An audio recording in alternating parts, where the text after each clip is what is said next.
right. Well, this is strange. I don't remember the last time I did an intro, but I guess a bit of a special episode. I can't contain my smile right now. It's like Yeah, I mean, I if don't you're know. watching this, yeah, I don't know if you've ever done an intro. This is an can't ETC remember. first. yeah, in all 6 seasons. 6 seasons, yeah, Yeah. in all Or- 6 seasons. Is it 6 seasons? Seven seasons. Seven- This is our all seventh 7 season, I think. But it's also the It's most. going well. It's also the most prepared, I think, at least I have ever been. And somehow, again, thank you again.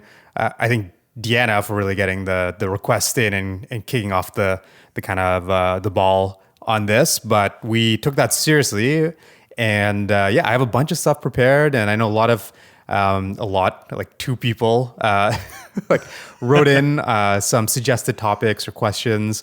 In case you have not been listening for the last few episodes, and FDK. this is the first time you're tuning in, today on the ETC podcast, we're doing something a little different. The whole theme of this episode is, I think initially we were trying to center this around Earth Day. I think, was it Earth Day? Yeah. Which I got confused with Earth Hour. So I Yes. thought they were on the same kind of day month, but no. And I don't think we're anywhere close to either of those because I'm pretty No, sure I, Earth I Day think I think we are close to Earth Hour. Oh, Earth Hour. Okay, Earth Day is next month, I think. Yeah. Earth Hour is this Saturday. Okay, perfect. So Earth Hour. So we were calling this the big E episode, the big Earth episode. But basically, I thought the big E stood for environmental. this is actually part of the first thing I'm going to discuss, actually. Oh, okay. Around what we call these words and things like that. But basically, this whole episode is our kind of take around entertainment, technology, cars, and then in general how those kind of relate to environmental, climate, whatever you want to call it, issues. And this is something I personally have become very interested in the last, I would say, 1 or 2 years. So I have a bunch of things for each of our topics, but I think Casey will jump in with kind of questions. And again, neither of us are experts on this stuff, so consider this On anything. In general. yeah, exactly, the ETC way of relaying information. But hopefully maybe that's a little bit more kind of down to earth kind of perspective on things. So let's that's my intro. Right. I don't know how that was, but Not bad. So episode 62. yes, that's right, of the ETC podcast. I think this March 25th. In case you don't know what podcast you're listening to. 2021. What else do we say during our intro usually? Is that pretty much it? Yeah, I don't think that's it. I'm Aaron Zadankar. Oh yes. And- We got to do our little thing there. Yeah. Okay, let's try that again. Try that part again. I'm Aaron Zadankar, and sitting across virtually from me is Casey Lee. yes. Now, actually, before we move on, so that's pretty cool because my catchphrase is usually sitting across from me or sitting behind me, and then with the pandemic, it's been sitting across the city from me. And Yep. you said sitting virtually, whatever, and that's good because you didn't use my exact words, which is funny because I know like shows like the Today Show. Like Al Roker says, that's what's happening around the country, and here's what's happening in your neck of the woods. And anytime anybody fills in for him, they don't say his exact words because it's almost like a trademark. So it's kind of we're like cool very we're very professional. It's basically a pro setup going on here. Yes, exactly. So But yes, I echo your thanks to I want to echo your thanks to Yes. Deanna. So this is Deanna's mastermind. She suggested this. Good friend of ours suggested this months ago now, right? It was back in season 6 that she suggested. I think it, so. right? Yeah. Yeah, it's like probably October, November-ish Yep. time. And look at us. We actually came through on it. Yeah, and are again, for the doing record, this. very willing, very excited to do this. And again, Yeah. I personally have taken a pretty big interest in this stuff over the last little while, and so didn't require a lot of convincing, but thank you, Deanna, again. It's not so much the convincing; it's more that like we actually, had the follow through to Exactly. actually do it. So Yeah, and hey, if yes. you have a future request for a topic, write in at all our methods, which we'll mention later, but you should know by now. Definitely. All right, take it away. Cool. So let's start with it is interesting because you had mentioned E stood for environmental, right? Like that was your Yes. term, Well, that's right? what I assume. Yes. Yeah. And it's Like funny because environmentalism, you know? yeah. And it's funny because like the few people that did kind of, write in a few things to us, there's a few different terms. I don't know if you saw, like I think eco was a term and Oh, right. Yeah. energy, green, all this stuff, right? Yeah. And so like I think like maybe the first thing to start off this episode with is like are all these terms the same? What is like the correct term to use? And I think like You're laying it out like a lawyer. It's like these are our terms. yeah, exactly. These are our terms and how we use them For the rest in of next the 45 contract, minutes. this is what we're going to Exactly. use. Yeah, exactly. Exactly. But no, I mean, there's a common thread to all these things, but I think they do mean slightly different things, right? Like, Yes. like environmentalism, green, Yes. if you just talk about Earth, right? So I think like all terms have kind of like a specific meaning and a reason to use them.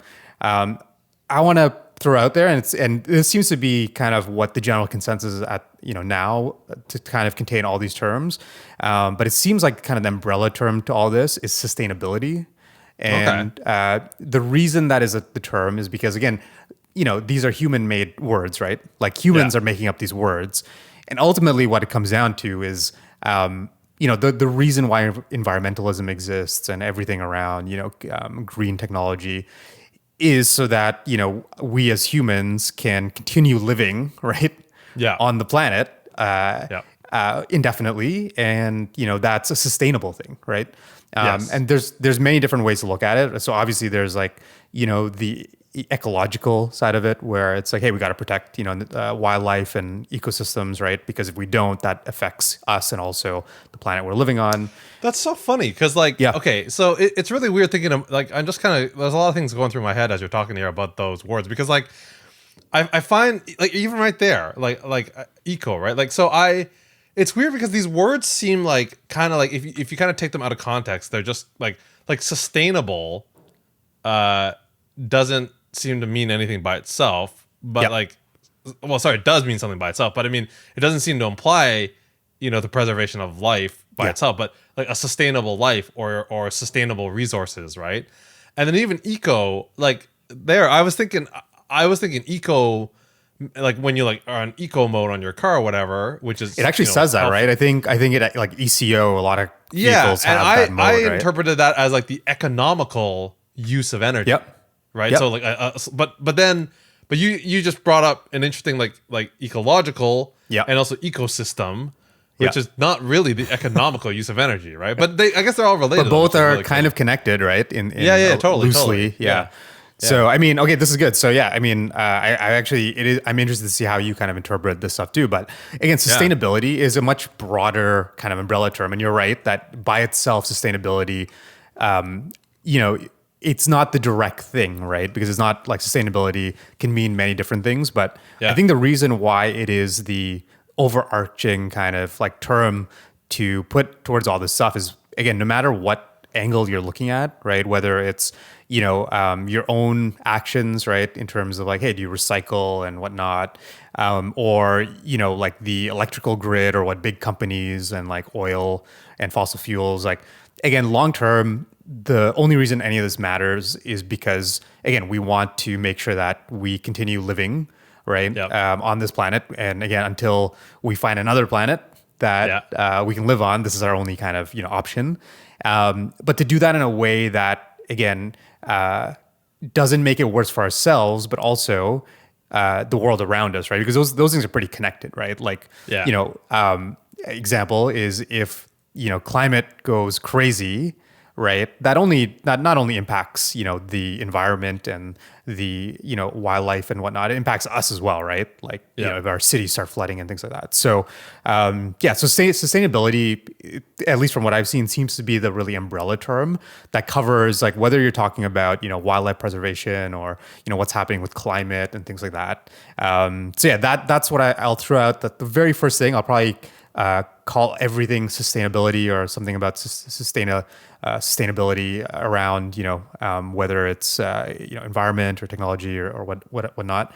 But yeah, that's the first kind of like tidbit I'll throw out there. But curious if your questions or thoughts around that. Well, it's interesting too because I think like again, like sustainability by itself, I feel like I mean you could get really philosophical here, right? Because it's like technically I think sustainability coming from the word sustain and basically meaning like to hold to continue, right? Yeah. Like if you have sustain on a guitar note, right? Like you're holding that note as it is, Yeah. right? It's not changing in any way. And I mean, if you talk about sustainability of like say like if you get super philosophical here, like we're not talking about sustainability of say matter, right? Like atoms matter, like the laws of physics, you Yep. can't destroy matter, right? So it's not like it's like it'll go on forever no matter what you do. But like when we talk about sustainability in this context, I feel like it's like this balance about what the sustainability includes because it's like sustainability of life, but also of life the way it is, Yes. right? It's like it's not that we're just sustaining human life because yeah, if we continue to live the way we live right now, maybe that's sustainable in the sense that our lives could go on, but maybe our lives would that we'd be living in terrible times and like you know like maybe we're like you know I don't know like we're we're breathing in oxygen tanks and like you know Yeah, like that's not exactly. really the life we're trying to sustain, Yep. right? So it's more than just about preservation of like just life.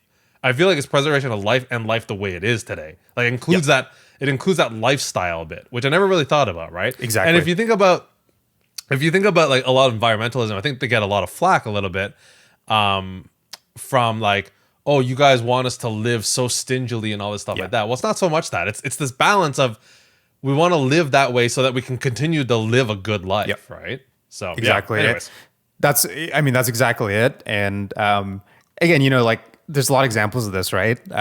When we talk about, okay, let's say the wildlife that's on Earth, right? Like no one is talking about inventing new species, right? Yeah. Like everyone is talking about we need to ensure that the species that exist today continue to thrive, right? Yeah. And your point about lifestyle, right? I think you're right. Like I think this is where at least if you go back a little while, like where maybe the negative connotation when you say environmentalism, right? Maybe a lot of people will jump to the conclusion that it's about basically sacrificing and giving up things, right? yeah, exactly. But that's not what it is, right? I think it's like, maybe that is in the short term, but the only reason that was being advocated for is so that in the long term, we're not even sacrificing more things, right? Because like you said, we Yeah. can't breathe and like, yeah. It's exactly like basically like it's almost like today if we live at 10, like tomorrow we'll live at 1. But if we just live at 8, we could continue to live at 8 for the next like Exactly. billion years, right, or whatever. Yeah. So, But yeah, I think that's important though because I think like people think about myself included think about it like people are asking us to live at 1. No, like Yeah. just cut back a little bit so you can continue to live some of that 8, right? Yeah. Or find ways to continue your lifestyle, but replace Yeah. it with something that's more sustainable, right? And so Yeah, this is where exactly. we'll get into stuff like, again, this is where probably Tesla's being successful as an example. Like, they weren't telling people to stop driving, right? They were giving like, Right. hey, you can do the same thing, if not maybe a little better, even in some Yeah. cases, right?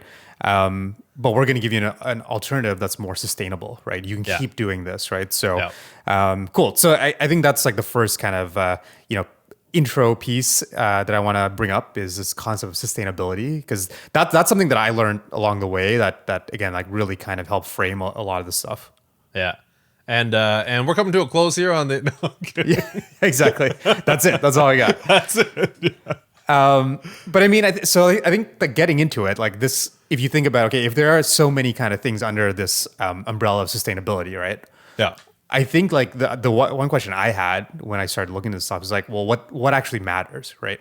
Because I feel there's so many different things these days, and it's good, right? Like everything from you and I talked about attending that recycling community Yeah. recycling info session, right? And so that's like community stuff and recycling and making sure you're a good kind of citizen.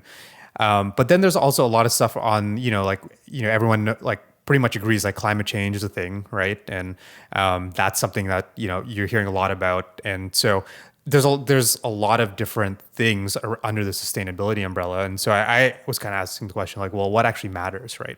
Like out of all these like what, things, what do you mean? Like what matters in terms of like what will actually make an impact, or like what matters in terms of I guess the flip side of that is like what what under that umbrella doesn't Yeah. matter, right? Yeah, and I think it was firstly, well, if you ask kind of the question from the sustainability lens, like what is going to prevent us from being like basically sustainable long term, right? Like Right. humans and the planet.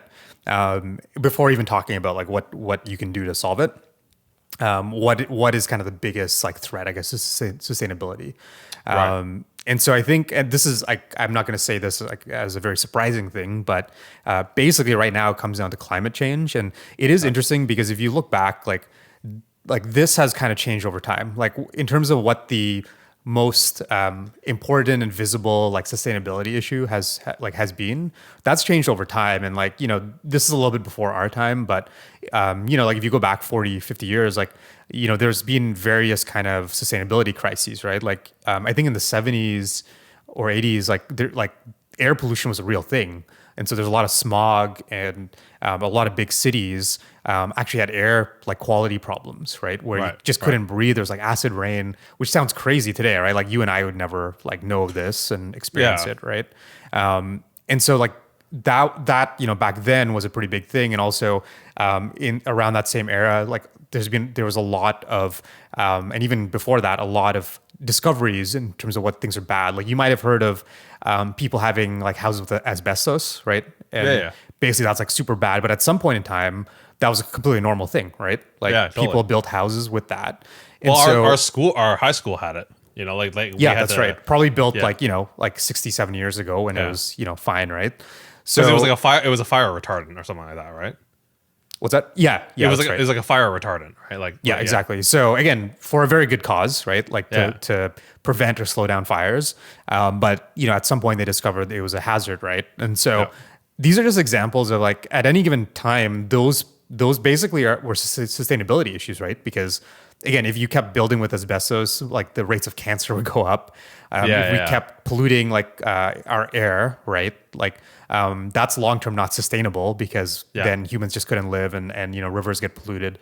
So this has changed over time, but basically now the biggest kind of most agreed upon thing is climate change, and that's we've solved a lot of the other previous things, right? A lot of the other kind of sustainability, environmental issues, but this is really the biggest kind of threat right now. And the other reason why it's like really the biggest kind of factor that overrides everything when you think about sustainability is because it impacts everything, right? So, Right.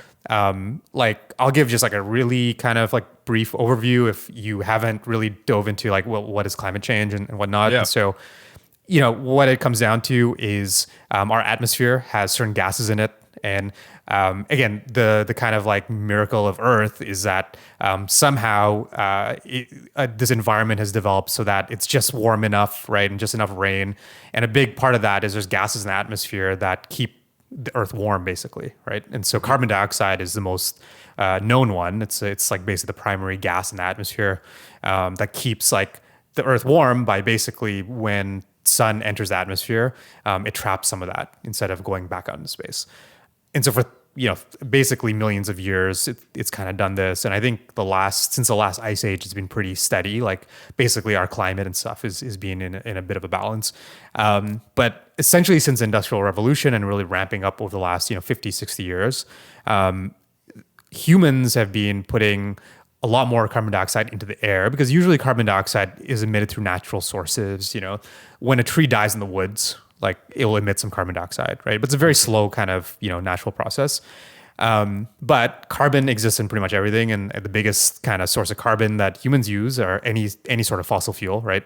And so whether it's coal or oil or whatever, it's essentially like millions of years of dead organic matter, right? That has carbon compressed over time, and then it's a source of like really compressed energy, right? So amazing discovery, right? And again, going back to sort of like asbestos was probably an amazing discovery at some point. Yeah. You can only imagine when we first discovered fossil fuels, right? Because basically we like in the ground there's free energy, right? Like you can basically, as long as you can dig it out, you have this really concentrated form of energy.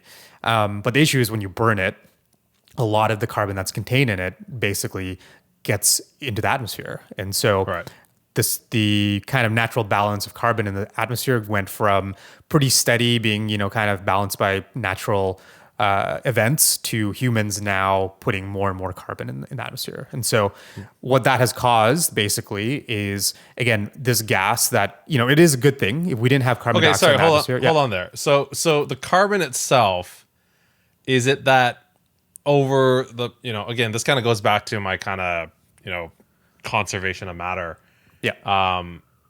Is it just that in the past it was in like plants and creatures and all this stuff like that, eventually got into the ground, and then we burn it, and rather than, like, it would almost be safe if we found a way to release that energy, and then it would just end up as like more plants or animals, but because we're burning it, it's actually becoming in its gas form, and then all of that carbon like is getting into the air basically. Yeah, exactly. If you think about like normally this process, okay, so trees, right? Like they need basically a few basic ingredients to live. One of them is obviously sunlight, Yeah. but another one is actually carbon dioxide in the air, right? And so like a lot of people know about photosynthesis, but trees absorb carbon dioxide from the air and they store it within themselves, right? And so where do they store it? It's actually like the wood and things like that. And so over a long period of time when they die, like a lot of that matter gets into the ground. And if humans never came around, that matter would never go escape basically, right? It would forever remain in the ground. And so humans basically found a way to basically take that back out of the ground. And instead of it staying in the ground, now they're burning it, and that Burning carbon it, dioxide and it's that going was into the air. captured. Yeah. Right, But if you think about it, think about how fast that's happening, right? Because it takes millions and millions of years, if not more, for this stuff to be created in the first place, right? Yeah. But think about how fast humans can take it out of the ground and burn it, right? So, Yeah. so this is really the main source of where all this extra carbon dioxide is coming from. And, early on, it was like manageable, like the oceans and the, natural environment kind of adapted a little bit, absorbed more carbon dioxide. But at some point, I don't know when exactly, there was just too much new carbon dioxide entering the atmosphere, that the net amount of carbon dioxide is going up in the atmosphere. And so because of that, again, because it's a gas that traps heat basically, right, from sun, the average global temperature has been going up. And this is why, like, if you think about all the downstream effects from that, right? And so it's not just a lot of people will understand the concept. Well, if temperatures generally go up, then ice will melt, right? And then sea level will rise. So obviously that's bad, especially for like coastal regions. And this is where the kind of human aspect comes in, right? Like it's not just the environment, because there's bad effects to sea level rising for the ocean. But there's already some island countries that apparently in the next 20 years are just going to be underwater, and so these are like where people live, just completely underwater, and so that's going to continue as more ice melts. So that's one reason. But then there's a whole bunch of other kind of side effects to this, right? Like environments that relied on a certain temperature, if now that temperature is changing, you're going to get species dying out. Places that have like drought, they'll get even worse potentially, right? And so there's a lot of effects that just by the global temperature going up a little bit, it kind of affects everything, right? Not only how humans can live, but also natural ecosystems and things like that. So basically that is like the biggest issue right now when it comes to sustainability, anything environmental. It's basically climate change. And so like, nothing else matters. Like basically if climate change isn't solved, then none of the other stuff matters, right? So as an example, like, these are not bad things, but like you and I recycling won't matter if like the oceans are 20 feet taller, right? Like, Yeah. and so that's why from everything I've seen, that is the biggest kind of issue. So I'm like, I don't know if you've heard that. Like, this is the thing that like, I don't know how many people actually kind of think about it that way, but I'm curious if you've kind of like heard that. I mean, I guess I haven't. I guess the reason I haven't is that I wonder what, because I guess, I don't, I think about even recycling, and I don't even really know what like the environmental issue is there, to be honest. Like that I'm solving. Like by recycling, what am I doing exactly, right? Like okay, I recycle, so theoretically, the plastic that was used to produce, like for example, reusing stuff is like really basic to understand. Yeah. Like if I use a bottle and I reuse it, okay, they don't have to produce that bottle again, Yeah. right? Like that makes a lot of sense to me. But recycling is not so clear cut in my mind as to what it's actually solving, right? Like what is it? Is it energy wise? Is it literally because we're running out of the material? You know, like is it the energy that it takes to produce the material? I don't really quite know that. And that's kind of an intriguing thought that I don't really know what it's doing. Whereas climate change, I feel like it's almost like the opposite problem. It's like well, first of all, that was a really good explanation. I feel like I've never really understood climate change till now. So kudos. Okay, good. But secondly, I don't think I've ever been told about an action that I can take that helps with climate change. And right? this is actually, you bring up a really good point, because the next thing I was going to kind of touch on is, I guess like when it comes down to it, like hopefully this episode, you know, teaches a little bit, but I think, you know, a lot of people around this topic, it's sort of half like, well, you know, what is the problem and then what can I do about it, right? Like, Yeah. if they kind of then, you know, make that leap. Yeah. And the problem with climate change, and I think this is why it's been so difficult for, in general, for like society, at least Western society, to really understand it and get involved, is like, again, you and I are very lucky where we live. And to be honest, like the kind of sad part about this is you know what I was talking about, how like all this problem comes down to us, like basically putting more carbon dioxide in the atmosphere. Yeah. Think about everything, like all the reasons that happens, right? Like, because, you know, we have to get places, right? Yeah. Because we have to heat our homes, right? Because we have to, Yeah. you know, produce things. And the kind of sad part about this is like the countries that are the biggest, you know, causes of that, right? Yeah. Also are suffering the least consequences. And what I mean by that is like you and I live in Canada, and especially we're nowhere near the ocean, right? You and I are probably gonna be the last ones to really like experience anything around climate change, right? Like, And if there's any like, you know, like climate issues, like for example, let's say it gets like really hot in Canada. Well, we deal with it because we have air conditioning, which is puts even more stuff into that. Yeah. All right. Like, yeah. So this is the kind of issue. And like, you know, it's not that humans don't care and humans can't fix things quickly. Like things that are more close to home. And this is where I think, again, I not to say things like recycling and stuff are bad, but at least people can like see like, oh, I'm doing something personally, right? Like I put it in that blue bin, and you can kind of make the connection that I didn't have to throw in the garbage, right? Yeah. But climate change is really hard, and it's not like things in the past. Like, you know, at some point, smoking, you know, went from, oh, everyone's like accepting it and it's fine, to really not acceptable, and a lot of laws and kind of regulations around it, right? Yeah. Because you can see the direct impact of it, right? And I don't mean just like, you know, if you were a smoker and you got sick. I mean like, you know, today if someone is beside you smoking, right? Yeah. Like you personally are very affected by that, right? Yeah. Like, Yeah. Totally. Totally. And so like that's why there's no smoking indoors in Canada and things like that. There's no equivalent to that really with climate change, because again, like the people experiencing it firsthand are really far away from us, right? They're in countries that, again, already have a lot of poverty and things like that. And so this is where I think, especially, you know, in kind of the Western society, it's really hard for people to kind of connect with the problem because they're not seeing it. And it's, you know, even if you tell them like, hey, 50 years from now, if we don't do anything, things are gonna be really bad. And so even if you're in Canada, like, you know, like we are starting to see some of this. Like, I don't know, like you and I have both seen some pretty crazy like weather the last few years, right? Like things that never used to happen, like tornadoes. Like was it 2 years ago? There was like 3 tornadoes in Ottawa, and flooding of the Ottawa River. Like these are things that used to only happen every 100 years, and now it seems like they're happening every few years. And so we're starting to see that. But you're right though. The sad thing is being in North America and being, you know, well off enough to live. We'll survive, right? It's like it's like oh, that insurance will happened? pay for the house, things like that, and so whereas in other countries they don't have those options, right? Like that's their livelihood basically, and they don't have a second chance. So so that's my kind of like summary of trying to frame, I guess, like what this all means and why it matters. Maybe I'll just leave it at like to repeat, you know, the climate change thing.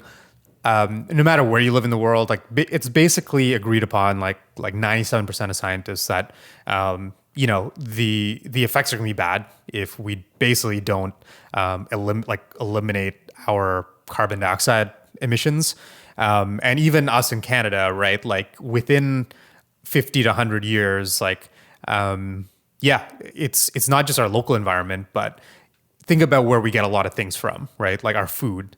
If all of a sudden, the places we're getting food from, they can't grow food anymore, right? Yep. Like our lives are not going to be as good, right? Like Yep. you said, we're living at like a 10, right? Yeah. Maybe 50 years from now, because we didn't scale that down to an 8, we'd be living at like a 4 or something, right? Yeah. And so, but it's hard because a lot of people don't think about 50 years from now, right? A lot of people think Yep. about what's their day to day and what totally. are their problems now. So, Yeah. so that's kind of the intro summary of, I guess, it's taken us 30 minutes to get here, but Okay. We're going to take a short break, but we'll be right back after this.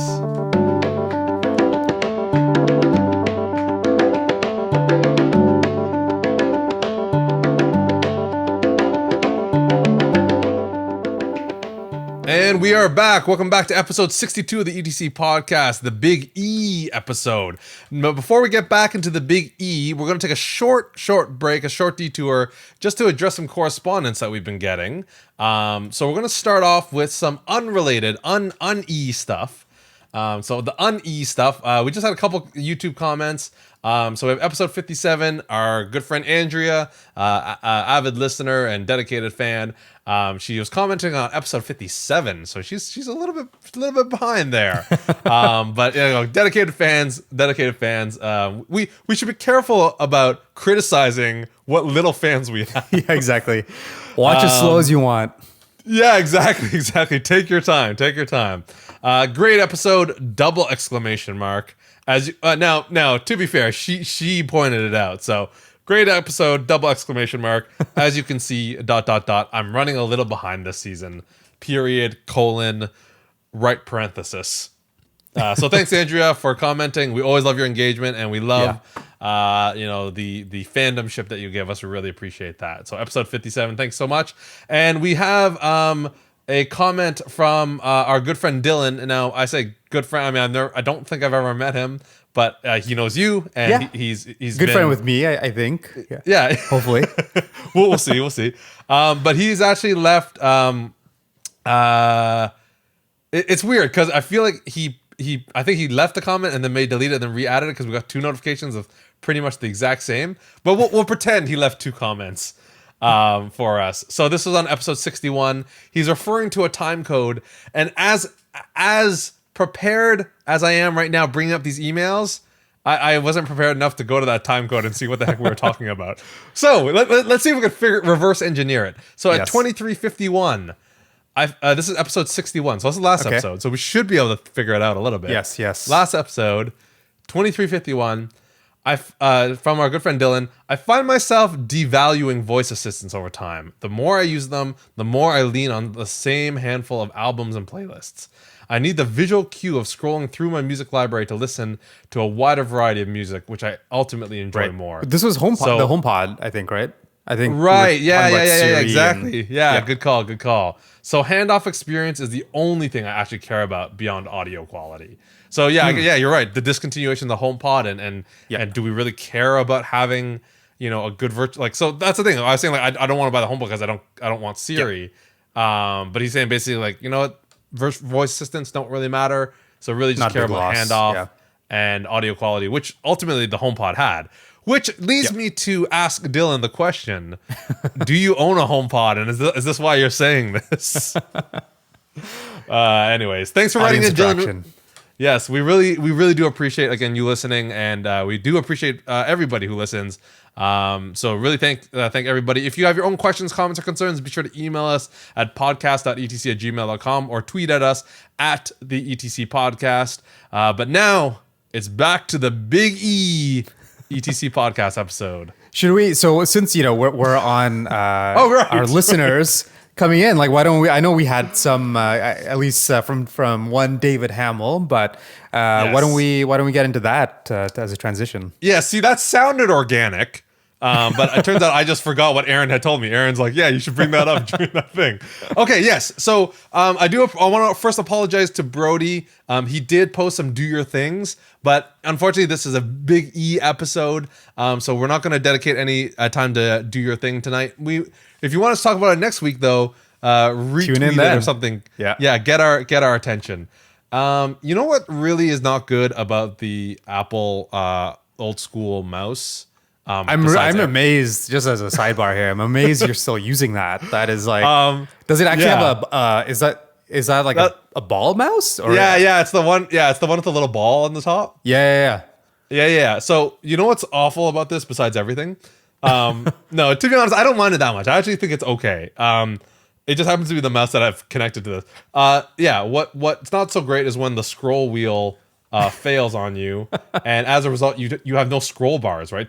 To see on your screen because Mac OS doesn't have the scroll bar, right? So, okay, I found it. Okay, here we go. Dave Hamill has some big E stuff, and actually, Deanna also has some big E stuff, actually. Which I did note down. I'm gonna. Okay, so you'll. That is part of our scheduled content, but yeah, we'll. Okay, awesome. Okay, so let's start with Dave. Now, I have to first say thanks to Dave because he is our marketing manager. So one of our fans is our marketing manager. Intern. Yeah, sorry. One of our listeners is one of our marketing manager interns. I have to thank him. He tweeted at other news organizations like ourselves. Yeah, doing his job. That's to get this. Okay, so here's the first one. So he talks about for your energy episode. What are some lessons that the green energy sector can learn from the tech sector when governments make these kinds of arrangements? So what he's talking about is recently the Canadian government actually signed a joint deal, Canada and the German government. So Canada and Germany, signed by one of our ministers who happens to look like Dave, just, side note there. And basically what the deal is, it's an agreement to work together and share resources on energy innovation.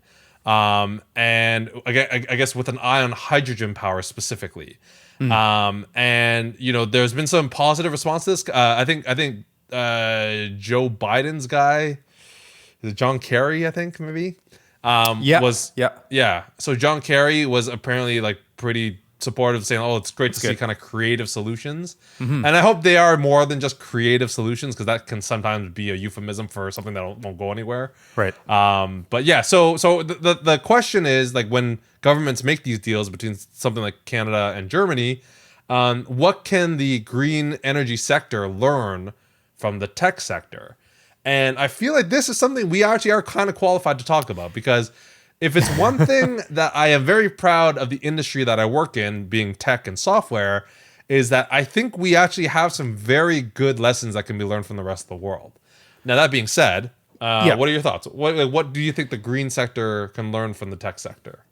Yeah, and again, I think we won't go super detailed because again, I'm nowhere claiming to be an expert on this, but you are right. Like at least you and I have a little bit of, at least we understand, how maybe the what Dave's calling the tech sector, how that kind of works. And maybe more importantly, we also understand firsthand because we have friends and family, how the public sector kind of works, right? And have a little bit of insight there.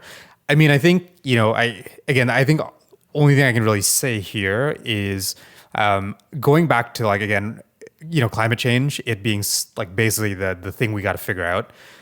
It's one of those problems that is very time sensitive, right? Like, it doesn't it doesn't do us any good to figure it out 50 years from now because by then we're all screwed.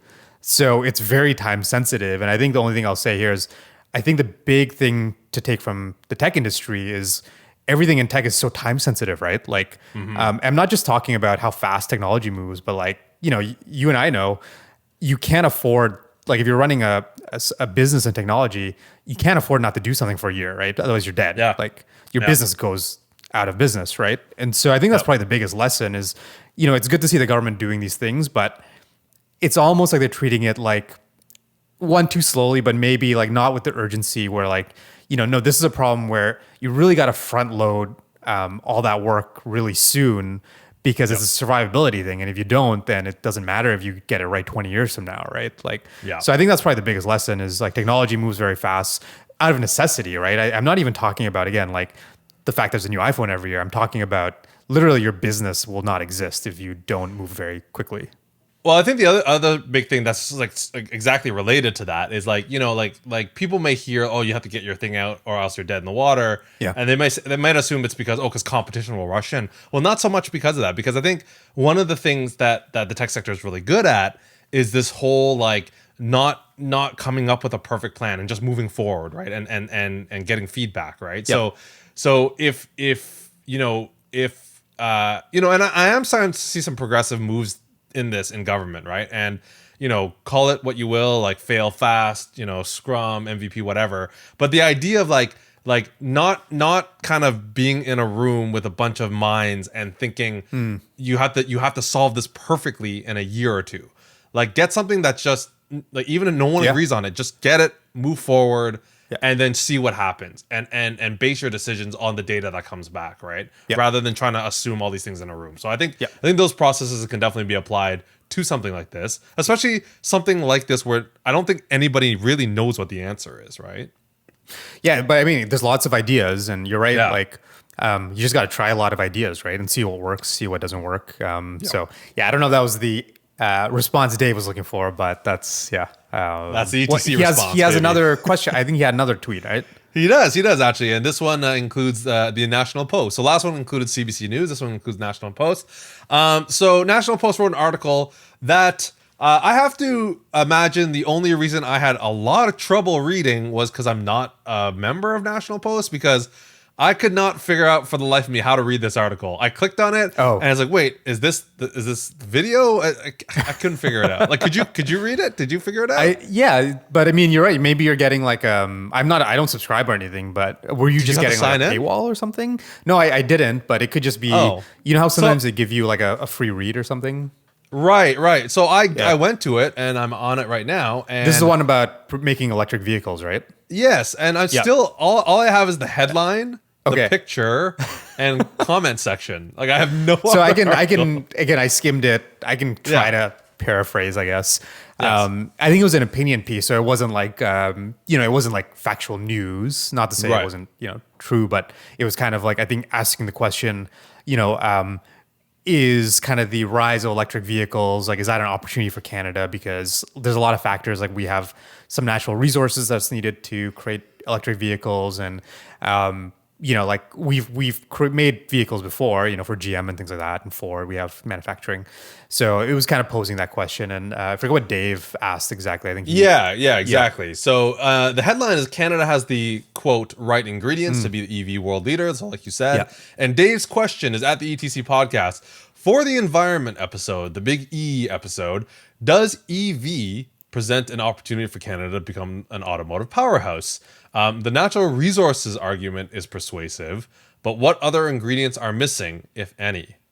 I keep using the word astute recently. Such an astute question. Yeah, and again, I think you and I are even less qualified for this question than the previous question. I feel like I don't know. I feel like you're okay. Well, hold on though. I feel like for sure, you know how cars operate. You know the car industry crazy.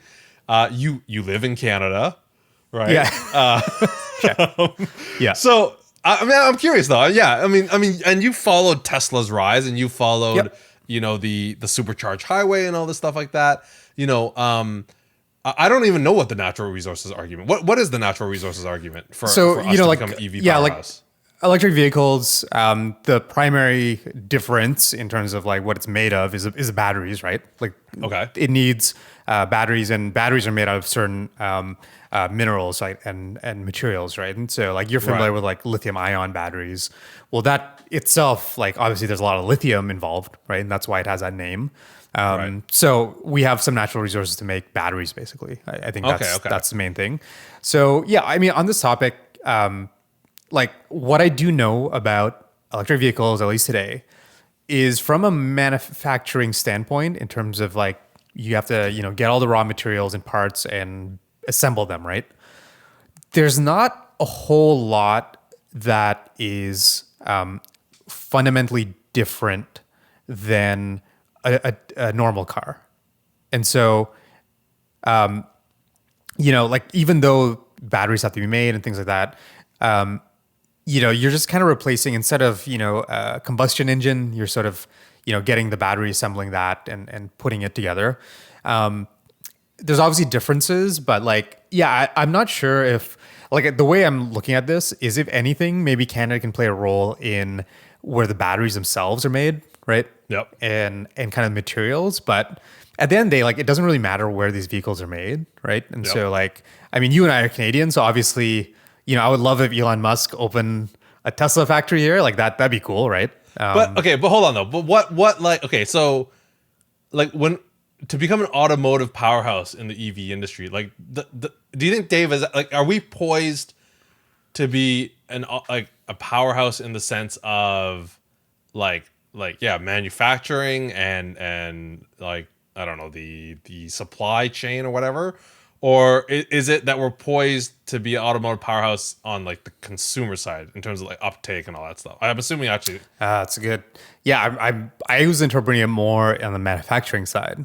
Yeah, and as I asked that question, I realized the latter half, the option or whatever. I was like, no, that doesn't sound. That's stupid. I don't know why that question came up. So Yeah, okay, but yeah. okay, but okay, what is missing then? Like Yeah. what would stop us from being an automotive powerhouse? I mean, to be honest, I think it's one, there needs to be a company making electric vehicles that wants to manufacture here, right? Like, Right, that's right. probably the biggest factor. And I think it's a very, like, I mean, I really don't think a new company is going to start in Canada. That's an even harder ask for a brand new electric vehicle company. Although there is Yes. some on the commercial side. There's a company called Lion, I think, that's building buses, electric buses and trucks. And so they're a Canadian company. But again, they were already a bus and truck manufacturer before, and now they're getting into Right. electric vehicles. Right. But like, I don't think it's gonna be very difficult for like another Tesla to emerge from scratch. But what I think is a little more likely is companies like Tesla, and then as time goes on, every manufacturer like GM even, Yeah. the same way that some of them have located in Canada previously, Yeah. right, to build vehicles. I could see them coming here. I don't know if there's any advantage we have, like maybe on the materials aspect, but again, like the way our world works today, like it doesn't matter where you're getting materials from, really, right? Like the world is global, and so there's some advantage maybe from that being mined in Canada, but not so much. And then I think it comes down to obviously the skill of labor, right? Like Yeah. you need people who can do this stuff, and I think that exists again because we've manufactured vehicles before, but again, we're not a big country, we're not a large country, and so our talent pool is just smaller because there's not as many people, right? Whereas, Yeah. like the U.S. has 10 times the number of skilled labor, right? So it's just easier for them to kind of get that there. So yeah, I think maybe not super optimistic about it, but I think there are some opportunities there. So yeah, okay. So there you have it. Aaron answering what's missing, and what's missing is a car manufacturer, basically, to manufacture cars in Canada. So thanks, Dave, for He should getting us- tweet at Elon Musk though. That's your next your next move, Dave. Yeah. Yes, Dave, definitely reply to this. Definitely want that. And then there was another person, Ringo Schwantz, who replied to that, and he said the secret ingredient is always a dash of love. So thank you, Ringo Schwantz. Can't argue with that. And we aren't missing that.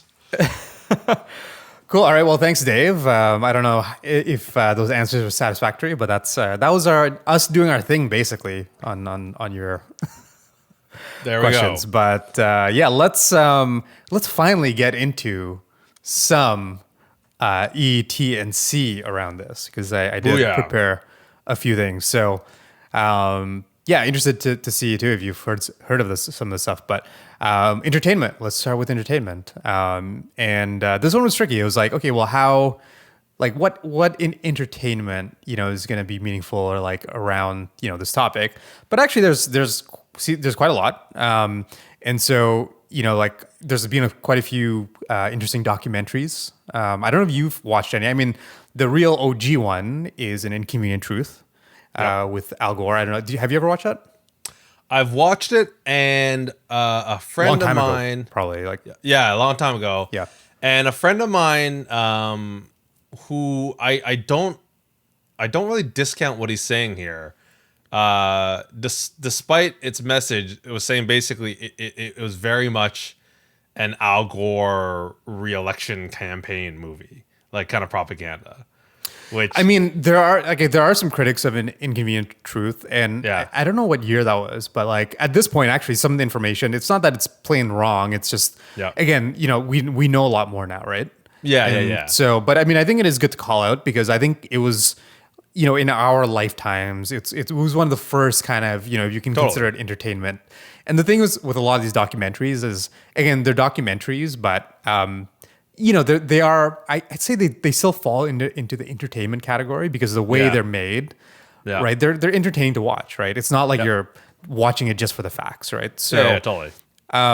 so that is like kind of like the original one, but one that I actually watched just a few days ago, actually. I think it's been around since 2016, 2017, but Leonardo DiCaprio actually did his own documentary. And I didn't know until I watched it that I guess, he's been a pretty long time advocate for environmental causes. But it's called, I think, Before the Flood. Yes, that's what it. Yeah, yeah. Have you watched this one? I actually don't think sorry, I haven't watched any of his, but I don't even think that's the one I'm thinking of though, because I feel like there was one. Oh, he maybe might have had another before one. that Yeah. that he did. Yeah, 'Cause maybe, I do yeah. remember. Like, does he narrate it or is he in it or? Yep, exactly. He narrates Okay. it. He's in it a bunch. Okay, there's so- some environmental movie I remember him narrating, but Yeah. but I don't. I feel like it's not. It wasn't Before the Flood. So, anyways, Yeah, so I mean, if you have Disney Plus, what I realized a lot of these documentaries are actually on Disney Plus because of National Geographic. oh yes, Yeah, yes. and one of those actually is what Deanna wrote into us about, Okay. which is Secrets of the Whales. I haven't watched this one yet, Right. but yeah, obviously it's about whales. But yeah, I mean, there's a lot of really good stuff on National Geographic, and some of these things are really well done. Like even the Leo documentary was like really well done. I don't know if he partnered with like some production company, but I thought it was really good. And so there's quite a few kind of documentaries. I mean, you can go into the fiction side, and I don't know, like hesitate to mention these things, but if you've seen any of these, like what was that one, like Day After Tomorrow, and like what I mean, like these, like Yeah. very extreme, climate disaster movies. Yeah, exactly. So I those are. Yeah, I want to mention one. It's a YouTube channel called Wendover Productions. So Wendover Productions, they do a lot of like airplane and logistics videos. So like how Amazon works and all this stuff like that. That's cool. And they had one called How China Broke the World's Recycling, which I think we might have talked about before. Yeah. But it's a really good insight into how the recycling industry works in general. But then also further on how unsustainable a portion of the recycling industry is, and how China was doing kind of our dirty work for a long time, and now it's just not working anymore because China realized it's not sustainable. So Wendover Productions on YouTube, definitely check that Nice. out. So Yeah, and I mean, again, the kind of like advantage we have living in the time we do is like there's all this stuff out there, right? Like whether it's streaming on Disney Plus or YouTube, there's a ton of stuff. Like I don't know if like you're familiar with Mr. Beast, I think is a YouTuber. Yes. Is that and he did a huge thing I think last year around planting trees that really took off. Where basically he called out for people to basically donate to plant trees, right? And it went crazy. I don't know how many millions of trees they ended up planting, but he had some really cool content around that as well. But there's a lot of I think documentary and like video content out there. I will mention too. There's a few kind of if you could consider these things entertainment, books and podcasts out there on this stuff too. And so I actually just finished or about to finish reading Bill Gates has a new book. And so if you're not familiar, Bill Gates, Microsoft founder, ultra nerd, but also now basically like super philanthropist. And through his foundation, a big focus of his now is climate. And so he's just written a book titled How to Avoid a Climate Disaster. And so very to the point, but yeah, very accessible. Like I think the good thing he's doing is writing in a way that, it's not like super, you have to be like super into it or environmental, right? It really boils down the issue. And that's how I learned a lot of the stuff I explained. And there's a really good podcast called How to Save a Planet that Gimlet Media puts out that, again, very good, very like accessible, right? So again, I think we're seeing a lot of things now where anyone can listen to it and it's approachable. Whereas I think a few years back, it was very much like you had to be like an environmentalist to kind of like get into this stuff. Yeah. So just quick sidebar. Clearly do not disturb always does not work on the iPhone because I'm getting a lot of messages here. And it happens that Dave is messaging us right now. so our listener, this is a little cerebral, but Dave is messaging us as we record this. Hey, Dave. He messaged something about sharing a new artist with us, but then also he's looking forward to the environmental episode. So thank you. Okay, rewind back to what you're talking about, though. Yeah, I think the power actually of documentaries in general, and I'd say their kind of explosion in the last 20, 30 years, is that they really make you. They're amazing at opening your eyes, right? They're like if they're done properly and they're done well and they're done with an entertainment factor, right? You're like this isn't environmental, but like I recently watched the Salisbury poisonings with my wife Breton, and I don't know if you know about this, but that story was on the news for sure, and I saw it and I didn't care at all. But then when I watched the dramatized series, I was like, this is crazy. What the heck happened there? Yeah. Right. And so I feel like the environmental thing is the same thing. It's like when I'm watching these recycling documentaries and all these things like that, it's like they really affect you, and you're like, oh my god, that's crazy, right? What's and going it's on I mean that's really important again for Western audiences, because you and I, if we can't experience that firsthand, we need something else to tell us that story, right? In a really emotional way. And so will post in the show notes a few lists of climate documentaries to watch. And again, there's a lot of good stuff out there that, again, some of it borders on the, there's a name for it. It's escaping me right now, but the entertainment kind of documentary, right? Like edutainment. Was that edutainment? Yeah, and so like there's like folks like Michael Moore and things, there's ones that they're not lying, but it's very kind of present in a way that is meant to evoke emotion and stuff like that. But I don't think that's a bad thing, because like you said, like no, that's how people get into it, right? Yeah, that's the whole point of them. Apparently, also Deanna's eagerly awaiting this episode. This is like the weirdest way to communicate with somebody. Somebody's texting you; they don't know you're texting. And then they'll hear about it like hours or days later. Like hours from now. Yeah. So, all right. So that's why for entertainment. I don't know if you have any other things that you've seen or to add. That was the main one I had. Very closely related was Vox's I think Broken series it was called, and they had a bit about recycling as well. It's interesting. Anyways, any of these. I mean, you can even like loosely connected, but things like Planet Earth and David Attenborough has his own one recently. I haven't finished watching it, but that is actually much more focused on climate change and things like that. Yeah, I forget what it's called. Is it Our Planet? No, it's no. Like one that's specific, like, is it about David? Is that David Attenborough appear in it? Because there's one that's about him himself. It's not about him, but it's like basically him. He's more than just a narrator, and then you see him on camera. Yeah, no, I can't remember what that's called. I forget the name is, but on Netflix. That is an interesting point though, because like I feel like those documentaries started to skew towards a little bit the activism part, which is kind of good though, because like, I mean, when you watch Planet Earth the first time, I don't think they really had any of that, and then it started going towards that, and it's actually, it's a pretty good excuse to do that, because those documentaries just like legit show like the beauty of the Earth, right, and how crazy it is, and what better time to say, like, if you guys enjoy this, no one wants to see it disappear, right? So exactly. Cool. So that is the entertainment things to check out, and definitely check out some of those notes. Let's get into technology. So it's interesting because I feel like this is gonna be pretty quick actually, because when it comes to technology, I think again, trying to tie this back to like what sustainability means and climate change. I think, the kind of like most obvious stuff here is just like home stuff, right? Like, because one thing I will mention is I think like one thing I didn't understand until I started really looking into it is what you, as an individual, like what actually, in terms of your actions and your lifestyle, what actually produces carbon dioxide, right? And it's actually pretty simple. Like, it breaks down to the biggest factor usually is how you get around, right?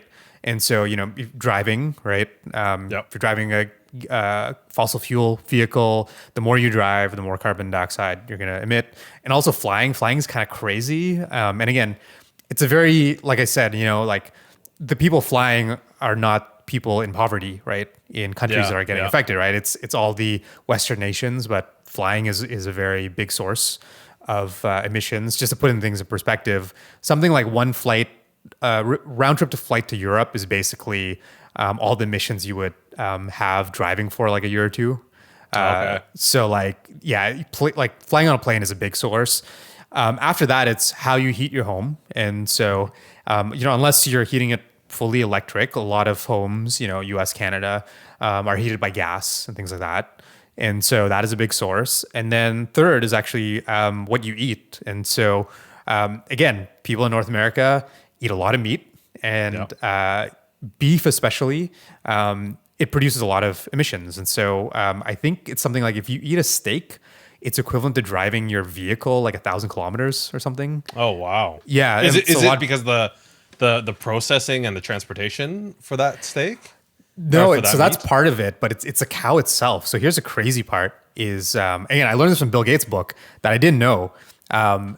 Basically, like when you're eating food, you get calories out of it, right? Yeah, yeah. And so what I didn't realize in terms of why beef is so energy intensive is for every 1 calorie you get out of beef, it took 6 calories to feed that cow. Oh. And so like basically it's a very inefficient like animal, right? And so sorry. yeah, So like the energy it takes to like grow it. grow the cow basically. Yeah. It's a lot, okay. right? Whereas a chicken I thought is you like were going. 2, I I think. thought you were going down like the methane or whatever. That too. I didn't get to that yet, but that's the Okay. other aspect is not only do you Is have to that really a significant source? Because I thought that was a big myth or a big joke. It is because the thing with Oh. methane is, like I mentioned, carbon dioxide is a greenhouse gas, like it warms the atmosphere. Methane is as well, but the thing with methane is a lot more potent. So for every 1 molecule of methane, that's equivalent to like 26 of carbon dioxide. Okay. And so basically it's 26 times more potent Right. cows don't emit a lot, but what they do emit is very potent. Right. And so again, that is between that and how much we have to feed the cows, because Yeah. think about all the energy that goes into growing the food for the cows, right? Yeah. Like that's also the big factor. So anyways, all that to say, in North America, what we eat is actually a huge source of emissions, right? Right. And so I just want to lay that out because it's sort of like everyone kind of wonders like, like, well, what can I do, right? And Yeah. so anything in those 3 categories, right? So yes, you could either drive an electric vehicle or, fly less. You could heat your home in more efficient ways or with electricity instead of gas. You can also change how you eat. But again, I feel like that's a slightly harder sell. Like people are more convinced to like step in a Tesla than give up their steak, right? Yep. But those are the 3 big things. And getting back to the technology thing, so I think it's primarily the home part. Basically the energy used in your home, how you heat your home. And so, I think things like smart thermostats, right? Very good. If it even cuts down your usage a little bit, if you're away, things like that, that's really good. Like even just insulate, like, if you can, like insulate your home and things like that. So the whole thing is basically how do you minimize like heat loss from your house, right? Because the more heat it loses, the more energy you have to use. But that's basically it. I think a lot of the technology stuff really falls into that, and we'll get to cars in a bit. But I don't know. Like, have you seen like? I'm curious, like your take. Like, does something come to mind in terms of like technology that is like eco-friendly or So I sustainable? wrote something down, but I'm afraid that I've fallen for a eco myth or something in this. So this could be a good suggestion, or this could be absolutely terrible. So let me ask: is it actually eco-friendly or sustainable to use rechargeable batteries? That is a good question. So I'm not sure. Like rechargeable batteries have changed a lot, in terms of what they're made out of and things like that. I think what it comes down to it is it probably doesn't make a huge difference in Right. terms of like your impact because again, all that other stuff like you eating one steak Yeah. basically like is more impactful than a lifetime of battery usage, right? But that said, like there is a waste aspect to it, and so I still think what is positive about rechargeable batteries is like depending how many batteries you go through, right? Because everyone's Yep. different. But if Yep. you go through a lot of like standard size batteries, like I feel it's not a bad thing to use rechargeables just purely because you're going to generate less waste, right? Right. Okay. So if they are good, there's another complication to my eco-friendliness. Yeah. Is that I they come from a company that is questionable what they do to the environment and what they do to employees in general. Yeah. I'm talking about Amazon. Yeah. So here's the thing. If all those things check out, my little known secret about working in the film industry and needing AA batteries for everything. And usually you don't want to buy rechargeable batteries because rechargeable batteries are not good enough to power like high power things like cameras and all this stuff like that.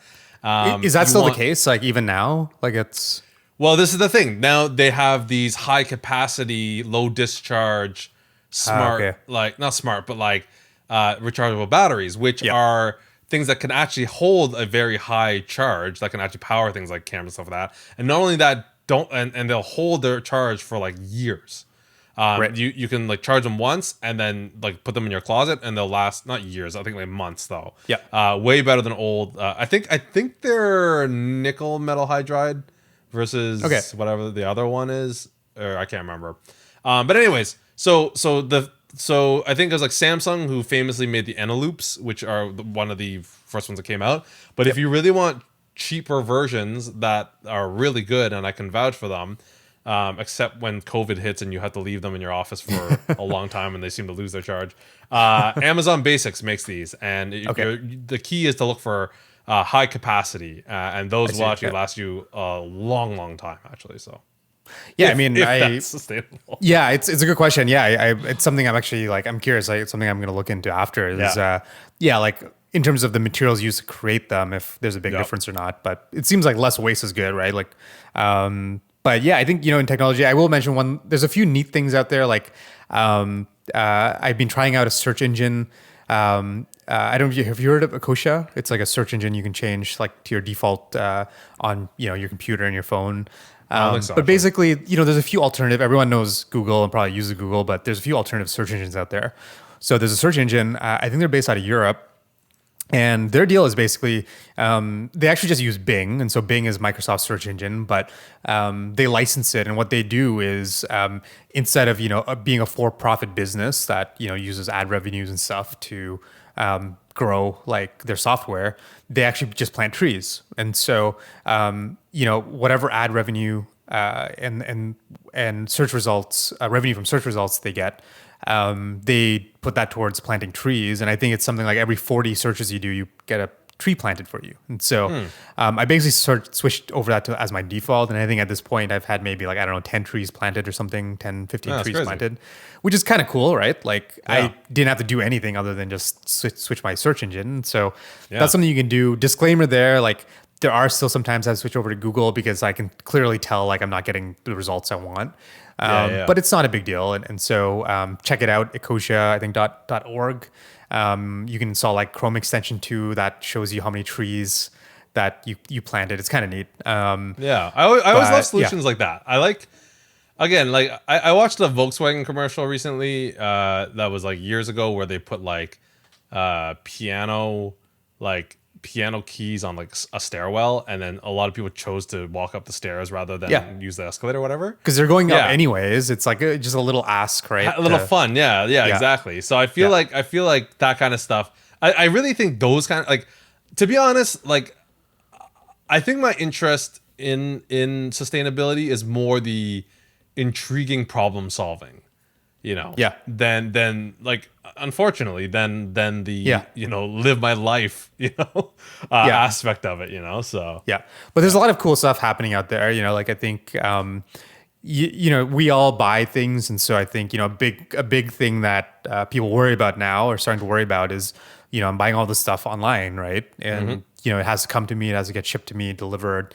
yeah, There's a footprint to that in terms of all the vehicles and stuff and needed to transport it. And so there's a few things emerging now that will actually not only show you, how much maybe carbon you've emitted because of that, but actually then offset it for you. And so I won't get into the whole like world of offsets, but basically like think about it this way, like, let's say you order something and that emits, like 50 kilos of carbon dioxide into the atmosphere. You can pay a little bit of money and invest in something that basically reduces carbon dioxide by 50 kilo, the same amount somewhere else, right? And there's some really interesting examples. Like, so I'll actually share like a site for this where you can actually go, and this is what I do every year is, for our household, we emit about 20 tons of carbon dioxide. And that's what average, like I think the average household's around 20 or 30 tons, which actually sounds crazy. Like if you want to look up like why carbon, like that is such a huge number. One little fun fact is if you can go back to your, like, I think this is probably high school chemistry. But the reason why carbon by volume adds up so fast is it combines itself with oxygen, right? And so the crazy part is, like I said, fossil fuel has carbon in it. Well, what actually happens when you burn something with carbon in it is oxygen reacts with it, right? And that's how you get a fire. That's how you get energy. But that one carbon molecule combines with two oxygen molecules, right? That's why it's called CO2. And because of that, like that's how you get so much of it, because you basically only need one carbon molecule to then, I guess, double the weight. I don't know how, I forget how molecular weights work, but basically that O2 that latches on is what causes the volume or weight to increase so much. right. Anyways, there's some sites where you can go to basically say like, cool, like I personally, let's say, this year emitted 10 tons of carbon. How do I get rid of 10 tons of carbon, right? And so it costs a little bit of money. I think 1 ton of carbon costs about anywhere between $10 and $30 to basically eliminate. But there's a lot of interesting projects. So some projects that I've kind of like, put money towards. There's everything from, like obvious things like solar, right? And so my money actually goes and like puts up a solar or helps put up a solar farm somewhere in India. But there's other really interesting things too. Like there's a lot of countries and places out there where a lot of people still cook over like open fires and stuff, right? It's not like they have electricity and stuff like that. So you can actually get them just a more efficient, instead of like burning wood, which is very inefficient, releases a lot of carbon. You can actually buy them like a more efficient like stove to use, right? And so that reduces their emissions from whatever to much lower, right? So that's the whole concept of offsets basically, is like, if no one else would have bought, that family like a better stove, right? And so like that actually directly impacts, how much carbon gets released in the atmosphere. But I mean, how much are we talking here? Like are we talking hundreds of dollars? Are we talking thousands of dollars to offset? Like a household. No, like, so yeah, the average. So if I go by the average, so I think the average Canadian is per individual 15 tons of carbon a year. Yeah. And so, like I said, you can get offsets as cheap as $10, and so $150 a year. So for $150 a year, you could basically eliminate your entire carbon footprint. So it's not a huge ask, but again, it's everyone. Like I think even that is a bit of a leap, because it doesn't directly impact your life other than you feeling good about it, right? So, but yeah, about that, I think the average household between $100 and $300, you can offset your year's carbon footprint. But I'll share a website you can go and kind of check out. But yeah, that's I think that's it for technology on my mind, at least. I don't know if you had any other stuff, which brings us, I guess, to the last, which seems the most obvious in the ETC. Yeah, and courtesy of Dave, we've already kind of touched on this a little bit when it comes to EVs, but that's basically what it comes down to, right? Like, I don't think there's a lot to say here other than vehicles, especially in countries like Canada, right? Like distances are pretty large, right? People drive a lot. It's not unusual people drive like 20, 30,000 kilometers a year, right? That's a lot of carbon dioxide, right? That is likely for a lot of households the biggest source of carbon emissions. And so, switching to a vehicle that doesn't use fossil fuels is like the very obvious kind of choice. And it's actually crazy the difference, especially in Canada, because again, a lot of places in Canada, electricity is quite clean. And so that's the other piece of this. Like a lot of the arguments against electric vehicles is, if your electricity comes from a plant that just burns coal anyways, is that better? In most cases, it still is, even if it's coming from like a fairly dirty source, because electric vehicles are so efficient compared to burning gasoline. But in Canada, we're very fortunate, especially in Ontario and places. Our electricity is very clean, and so Ontario has a little bit of fossil fuels to generate electricity, but for the most part, it's from nuclear and hydro and things like that. And so, yeah, even compared to like the most efficient, hybrid vehicles that still burn a little bit of gas, electric vehicles are just so much better in terms of how much they emit. Basically, zero if you're running it in a lot of places in Canada. And so, yeah, that's basically it. There's a lot of new electric vehicles coming on the market now. It used to be that you had to spend a lot of money, but now that's actually coming down a lot. A lot of provinces have incentives in terms of like giving you rebates and stuff to buy an electric vehicle. So I think, we're still missing the really kind of low end, like $20,000, $30,000 electric vehicles that are good and have enough range. But I think they're coming. Like Hyundai is releasing one or two new models in the next year or two. Toyota might be as well. So there's a lot of options coming on the market, but that's basically what it comes down to is, switch over an electric vehicle as early as possible, basically. And that's like the biggest impact that a lot of people can do on their own footprint. Yeah. No, it's it is. I think it is. It's getting there. I feel like it's close, but I feel like I feel like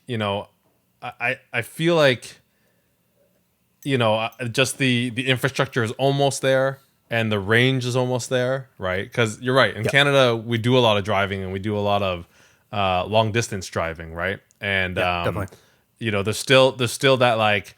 I feel like even people who have an electric car still have a kind of, petrol car, to kind of fill the gap where they need to, right? Yeah. And it's like we're close, but we're not quite there yet, right?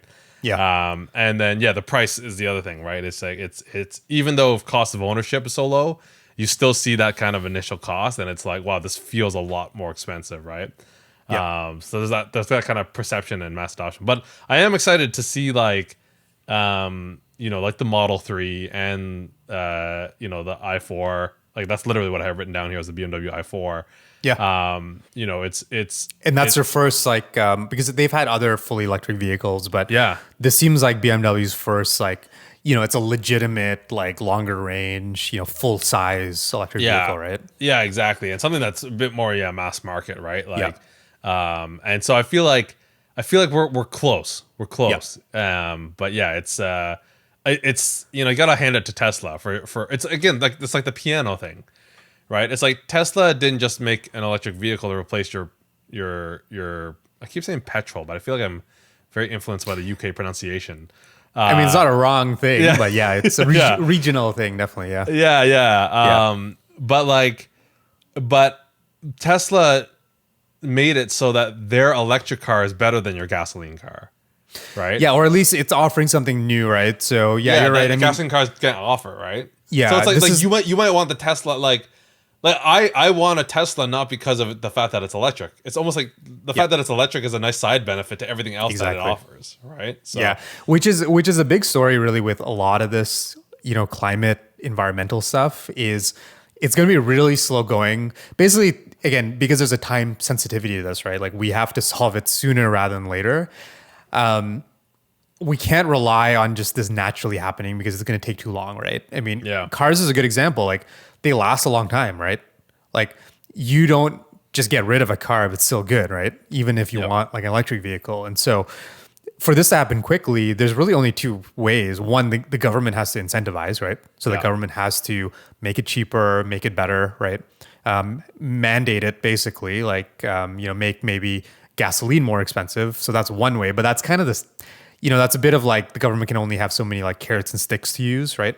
But the other way is you just need to have people actually want it, regardless of whether it's the better sustainable choice or not, right? And I think Tesla has been fairly successful at this. Like, I'll link to some latest like self-driving beta videos because again, they're like that's a huge selling point, how smart these are. And you can say like the one video I watched is the person started from their driveway at home and basically said like, take me to Starbucks, and it drove the whole way to Starbucks. Like, so I mean, that's something where they are selling people on something, on not just the fact that it's electric, right? But there's other benefits. And I think that has to happen more, even not just car stuff, but even like, all this, like anything around sustainability, right? I think it can't just be relying on people to like come around because they'll take a while, right? It has to be better. There has to be kind of some reason they want it, right? Other than the sustainability part. Yeah, totally. It actually almost has to be the other reason, right? It's like I will probably buy stuff that's more sustainable. Like what I love about like like LED lights is like they're brighter and they use less energy. So it's like, and some of them you can control from your phone, right? Like it's not the fact that they use less energy. The fact that using less energy leads to me paying less for my electric bill. Like it's the money aspect that I'm more interested in, and the fact that they're brighter. Like that's just like that's a no-brainer. It's a win-win. Yeah, exactly. Right. It's like of course I'll use those or whatever. Right. So I feel like like could you imagine if Tesla came out with a car that was cheaper than a gasoline car? Right. Like forget it. Like everyone would go for it. Right. It's just like it's like a no-brainer. Right. So exactly. So I feel like it's those situations like the Nest. The Nest is another good example. The Nest is like a really cool thermostat. Oh, it happens to have this environmental benefit that it can like go into eco mode when you're not home and all this stuff, right? And kind of, but it's like that's not why I want it, but it's this really nice side benefit, right? Exactly. Yeah, and I think these are like, again, the Nest was such a good example because, again, I think it's sort of like it doesn't seem like a big deal, right? To be like, oh, you're gonna reduce the heating a little bit for someone's home, but again, that ended up in millions and millions of homes, right? Like that's a pretty big impact. If you're just reducing energy consumption by like 10-20% in millions and millions of homes, right? Like that's a lot more impactful than, someone trying to be like super environmental and trying to like convince everyone to go vegan and stuff like that. Like, again, not that it's a bad thing, but like, I think there needs to be more things like this where you convince people on like the benefits regardless of sustainability, right? And get that in the mass audience.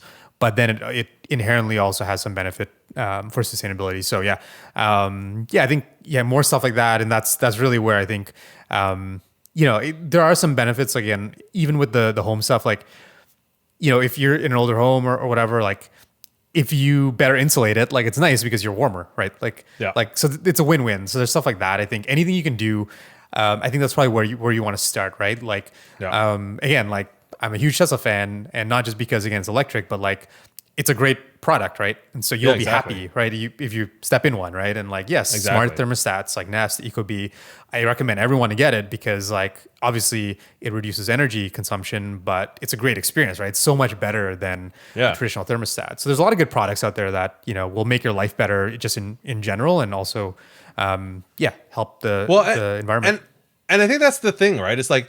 It's not that like, people like me don't care. Like it's really not that. But it's like it is that going from 10 to 8, right? It's like I don't have enough motivation to move my life to an 8 so that I can live at 8 50 years from now, right? Like I want to keep my life at a 10. And what these products do is they actually they like you get best of both worlds. It's like your life can be 11 now. Yeah, exactly. And we will live and we'll live really long, It's like Tesla's like your life can be amazing and you're helping the world, right? And I think really that's the key to getting through to people like me, right? And the other aspect of it is really like I think like when it comes to attacking this problem, like from a personal level, I think that's the key. And then the other thing that we've talked to, our friends like Deanna about this really is system level stuff.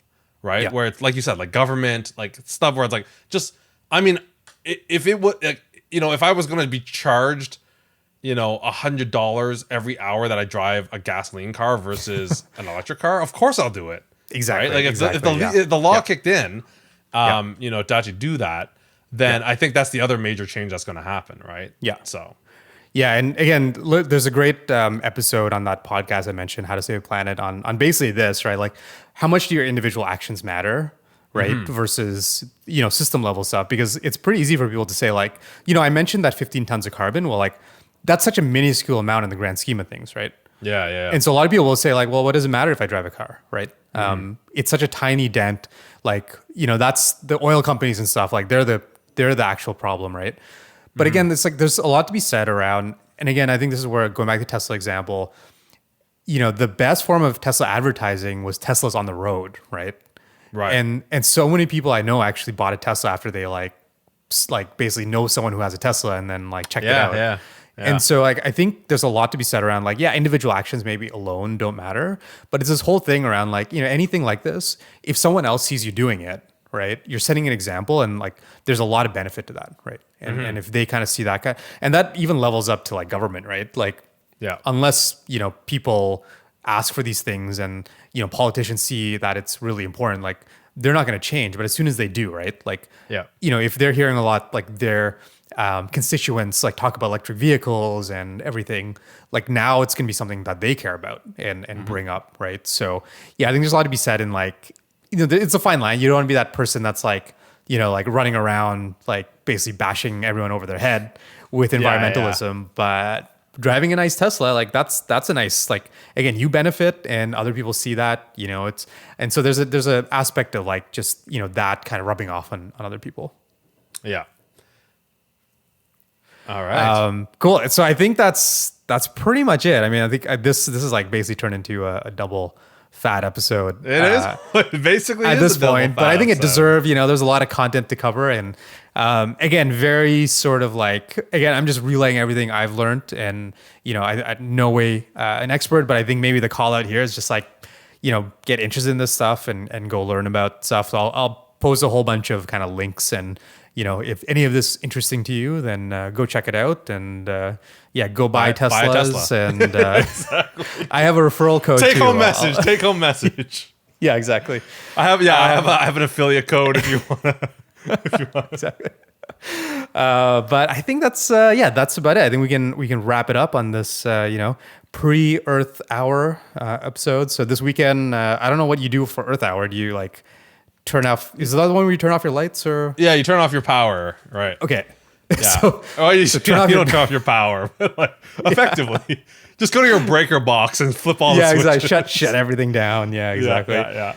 But that's about it. I think. I guess this is about the time we give the shout out of how to get in touch with us, but I think I'll hand that over to you because. Well, actually, okay. So first, the only thing I want to say is big thanks to Deanna for suggesting this in the first place. Yes. Really appreciate that. But Aaron, I feel like you've done such a good job at doing the intro and running this whole episode that you should be the one to close it off as well.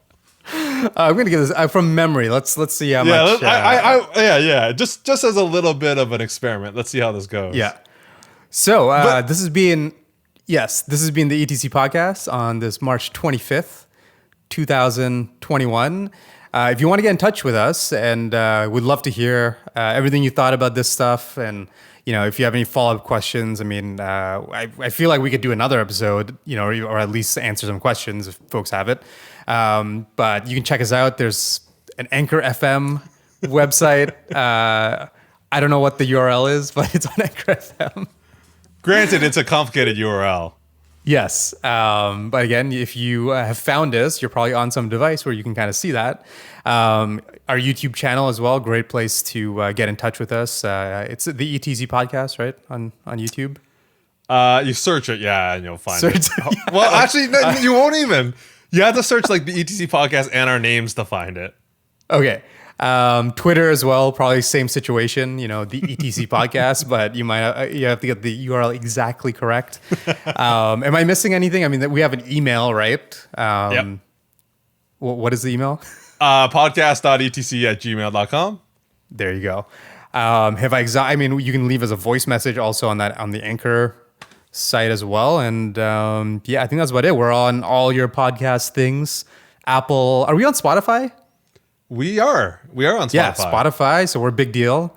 We're on Spotify. A few other ones that escape me. But yeah, I think that's. Am I missing anything? No, our traditional ending. Yes, that's right. So, on that note, thanks for listening. And again, I'm Aaron Sedenkar, and sitting across from me, Casey Lee. And then you say something. No, you. Oh, I say something. And then I say that.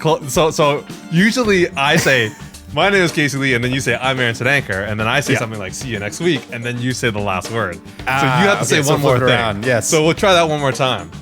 All right. Well, I am, again, Aaron Sedenkar. And I'm Casey Lee. Yes. And we'll see you next time. Check out the links about saving the world. That's harder than that's harder than I thought it would be. All right. All right. Thanks for listening. See you guys later.